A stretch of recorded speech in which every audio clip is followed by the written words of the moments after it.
ഒരു പല ഗുണങ്ങളുണ്ട് കേട്ടോ. അതെന്താ അറിയോ? ചെലവിന് വസ്ത്രം കൊടുക്കുമ്പോഴൊക്കെ ചെയ്യുന്ന ഒരു കാര്യമുണ്ട്. ഇങ്ങനെയാണ്: ഭർത്താവിന് നിർബന്ധമുള്ള കാര്യം അവനും, അവളുടെ ശരീരത്തെ അവൻ ഏൽപ്പിച്ചു കൊടുക്കൽ, അവനനുസരിക്കൽ എന്നിങ്ങനെ അവൾക്ക് നിർബന്ധമുള്ള കാര്യം അവളും നിറവേറ്റാൻ നിർബന്ധമായിരിക്കണം. എല്ലാ സൗകര്യങ്ങളുമുള്ള വെവ്വേറെ മുറികളുള്ള വീടാണെങ്കിൽ താമസിപ്പിക്കാവുന്നതാണ്.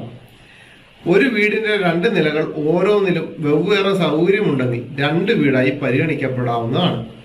ഒരേ വീട്ടിൽ താമസിപ്പിക്കൽ രണ്ടാൾക്കും തൃപ്തിയാണെങ്കിൽ ഒരു ഭാര്യയുടെ സാന്നിധ്യത്തിൽ വെച്ച് മറ്റേ ഭാര്യയെ സംഭോഗം ചെയ്യൽ കറാഹത്താണ്. ഹായ് എന്റെ പൊന്നടാവേ, നീയൊക്കെ എന്ത് തോൽവിയാണ് ഈ പുസ്തകം എഴുതി വെച്ചിരിക്കുന്നത്? എന്ത് തോൽവി പുസ്തകമാണ് എഴുതി വെച്ചിരിക്കുന്നത്? നിങ്ങളൊന്ന് ആലോചിച്ച് നോക്കിയേ. ഒരേ വീട്ടിൽ ഒരു